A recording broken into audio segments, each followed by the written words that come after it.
guys are having a good night. Hope you guys had a good holiday if you celebrate. Today we're going to be looking at WallStreetBets again.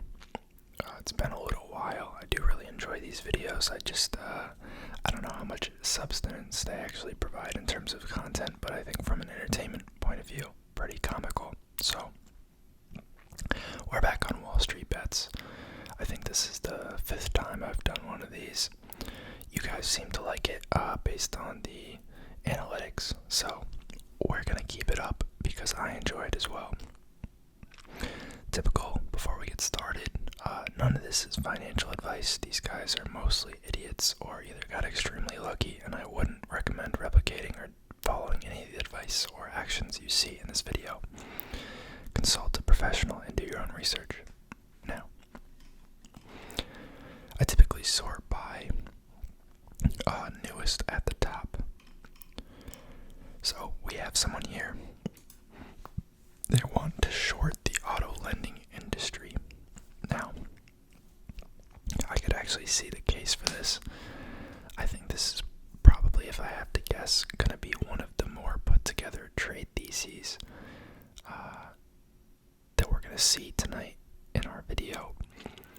I think there is a pretty big boom in terms of the auto market right now. I think there's a lot of people paying far above sticker value for cars, or maybe purchasing cars that they can't afford because of the various stimulus payments as well as unemployment benefits. We've seen some recent rises in wages, and the labor market is pretty tight, so if you do happen to have a job, you're probably getting paid more than you used to. On top of that, we have the eviction moratorium that I believe is over now, but that lasted a good year and a half, so there was a decent portion of time where you could basically push out your mortgage payments. So, moral of the story, people had a lot of discretionary income, and then you add to that, the boom we've seen in crypto and the stock market and NFTs. Maybe someone got lucky on, one of those three.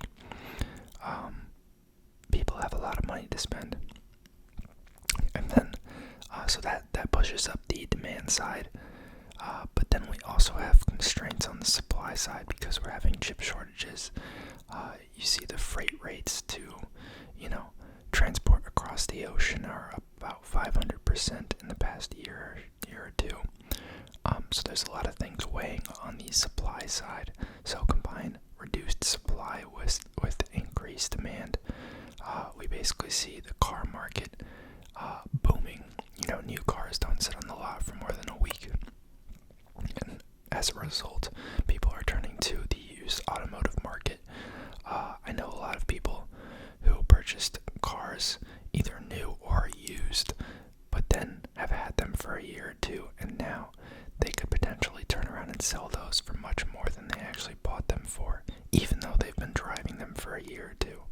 Which is just crazy when you think about it, because typically cars are thought about as strictly depreciative assets. But I do think that we could potentially see we could potentially see some issues arise, not just in the auto market, but in any of these industries where they're lending focused. I know we do have lower interest rates right now, so that's the one thing that could potentially help. But I think that a lot of people are probably spending more than they should, and I think that if wages start to contract, or if they have any debt on floating rate interest, that could potentially creep back up if interest rates get raised, or as we culminate unemployment and a lot of these other stimulus benefits. Really just a combination of things. We could start to see people, default on loans, have their cars get repoed. I don't think it's going to be a huge event, but I could definitely see it happening. So, we'll just skim through here.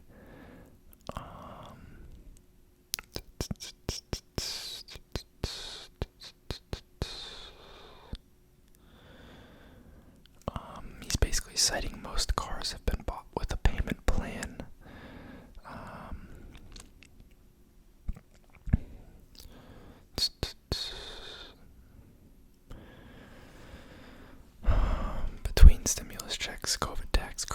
rising wages in a good economy, people have savings and confidence to spend it. Basically what I was saying.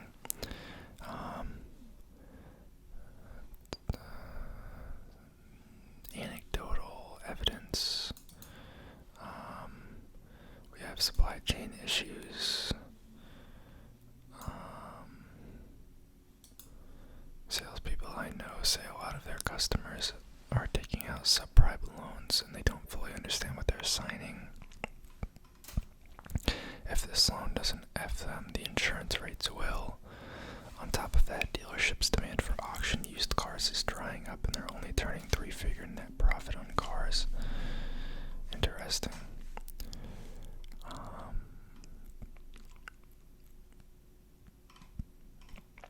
So what is he?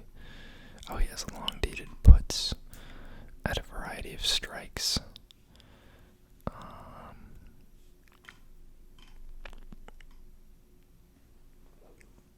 SC, what is SC?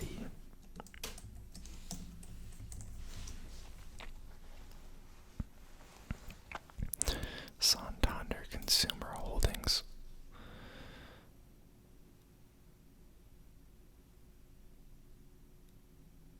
I don't really see how that directly plays upon what he was talking about. Unless SC stands for something else. Credit Acceptance Corp. Okay, this was the play he was mentioning in the headline. I assume a large portion of their business is automotive lending, but I wouldn't know. So maybe this Santander Consumer Holdings, I don't know if this is actual Santander Bank. It must be if it's 12.8 market cap, or if this is just a subsidiary. I assume this is the full bank.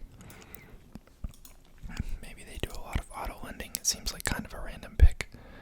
And they actually seem to be coming out of COVID relatively strong. So, I don't know if that's the best one for him to pick, but, I kind of like the thesis, but I don't think I'd have enough conviction or be confident enough that people are actually going to get screwed in the long run to actually put on a trade like that. I could totally see it potentially, pinching some consumers' pockets, but I don't think it's a big enough issue where we're going to see, mass repos.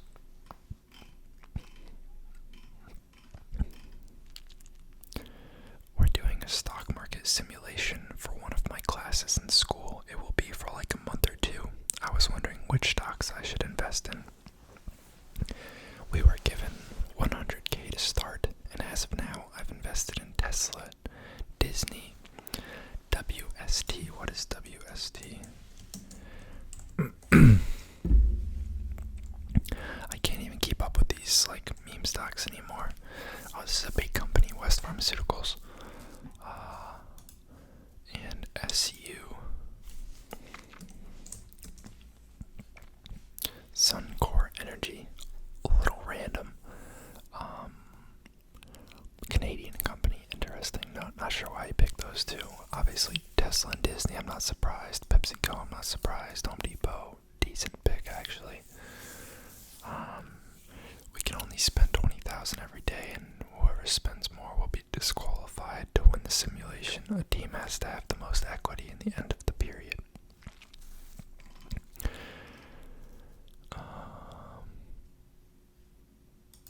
Nobody tell him. Will you win a trip behind Wendy's? What the heck?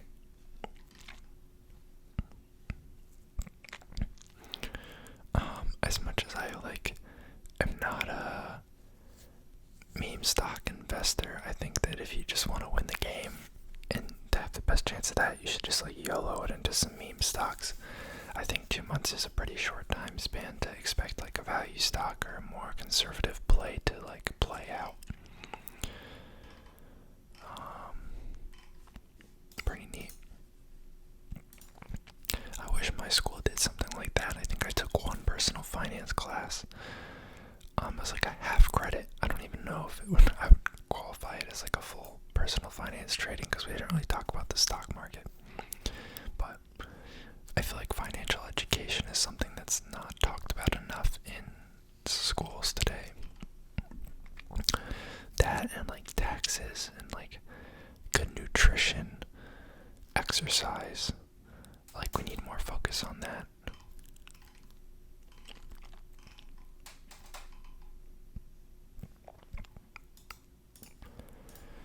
Looks like we got some quotes from some Bogleheads here.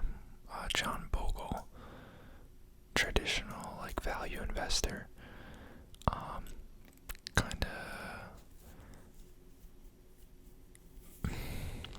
kind of in that same like Vanguard boomer category.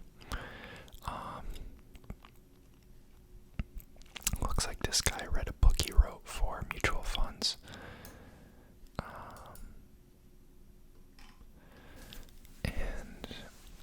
There's some quotes here from the Little Book of Common Sense Investing, I guess, which I've heard of as well. I didn't know Buffett's... Oh, actually, they could have just quoted Buffett in the book. That's probably what that is. Investor return decrease as motion increases. That's an interesting concept. I think it depends what you're invested in. Because if you're invested in crap, even if you don't move it a lot, you're still going to do crap. But in terms of just like picking something good and trying to trade in between them, you're probably going to lose out. I could agree with that. Winning strategy is investing to buy a fund that holds all market portfolio and hold it forever. That's basically what most of my money is in, is VTI, Vanguard's Total Market Index Fund. Blah, blah, blah. Traditional index fund operates with minimal expenses. Yeah.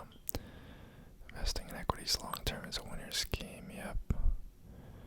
Return earned by business are ultimately translated into the stock market. Yeah, for the most part.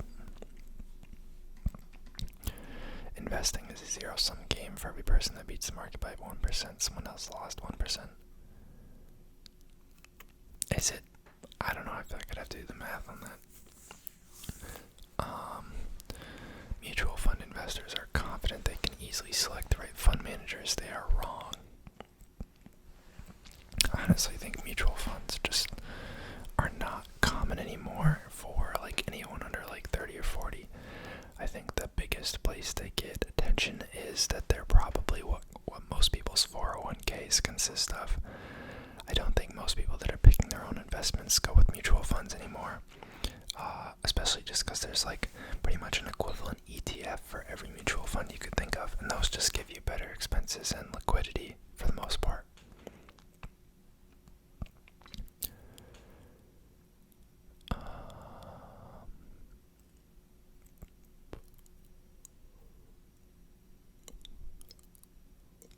9.5% average return for the past 100 years in the stock market.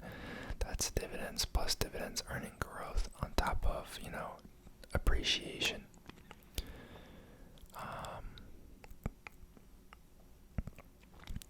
Occam's razor. When there are multiple solutions to a problem, choose the most simple. Is that really what Occam's razor is? I feel like I've heard Occam's razor before, and I didn't know it was that.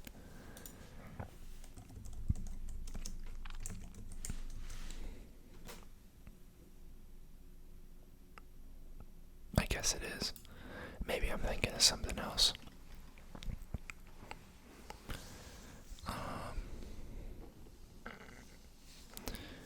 Buy and hold a low-cost portfolio that tracks the stock market. Yep.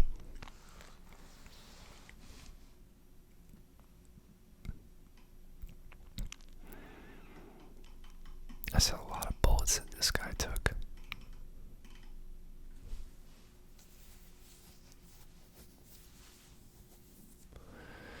So there was 355 equity funds from 1970 to 2006. 80% went out of business. Only 2 of the 355 funds had superior performance during this time, beat the index by 2%. 8 funds beat the index by 1%. The odds of you picking one of these funds is extremely low. As the active fund does better, it has more inflows of cash, which makes it difficult to maintain that advantage. I think that's part of the reason that's facing Cathie Wood now. Especially because like some of her holdings, at least used to, I don't really follow her anymore, but a lot of her holdings used to be in, smaller companies. Or maybe they had a market cap of less than $1 billion. And as your AUM grows, it's kind of hard to continue to have the same kind of allocations and strategy without becoming, too large of these companies' shareholders, or maybe owning too much of a larger company. Like, if you look up the percentage of company that Kathy owns, or like ARK owns, they own like 5 to 10% of like some rather large companies. I mean, granted, they're decent companies, but it's just kind of crazy to see, like, because there's only so many places you can allocate like the large amounts of cash that are flowing into our fund. So it kind of restricts your strategy.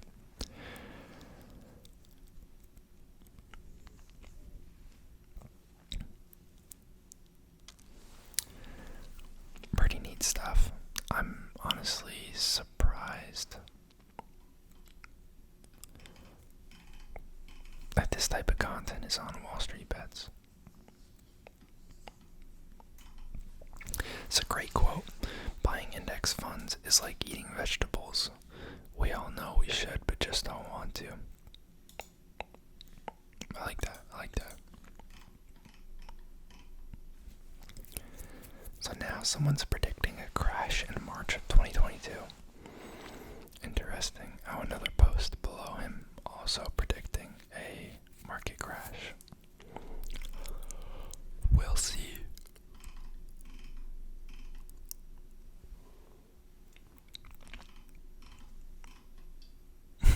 Recession canceled, right? Evergrande, yeah, I forgot the LMS is still going on. Dang, this person made almost 1,100% return. They turned like $1,800 into $20,300. That's crazy.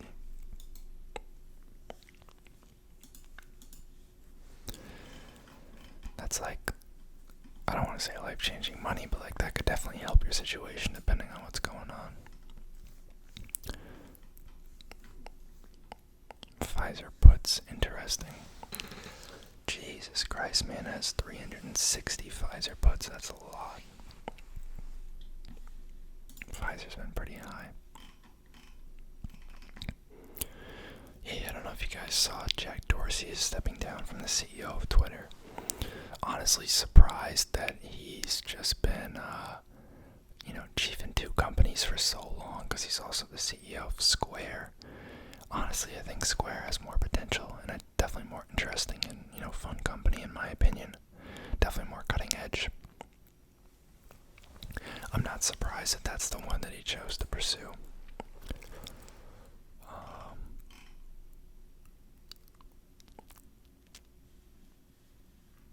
Yeah.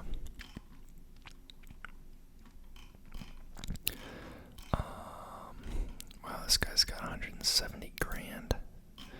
He's trading Apple calls. I mean, good for him. 5,700% return in the past month. Oh my goodness, that's absurd. I didn't realize he made it all in such a short time frame. That's awesome for him, but that's just nuts.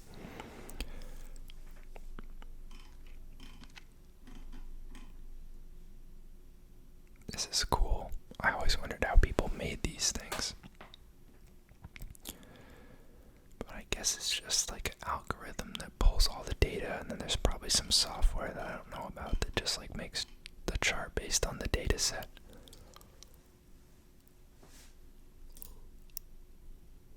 Got some information on insider selling. I don't know if this is all like fact checked, but insider selling is the highest it's been in the last 10 years. Big tech was sold the most. Tesla, Microsoft, even Roblox insiders. Inflation and tapering is already on the table. 180 million is nothing for all of those large tech companies. Or is that just Roblox he's talking about? Maybe it's just Roblox.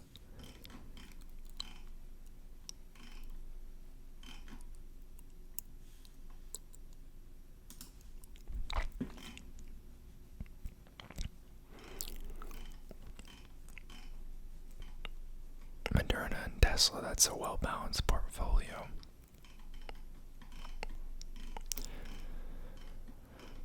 Moderna. Why is everyone back on Moderna and Pfizer? It's like they lost interest for the longest time. I guess GameStop's still relevant. Baffling.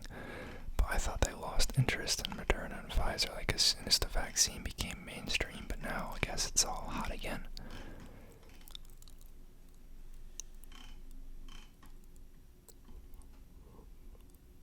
Lucid Motors.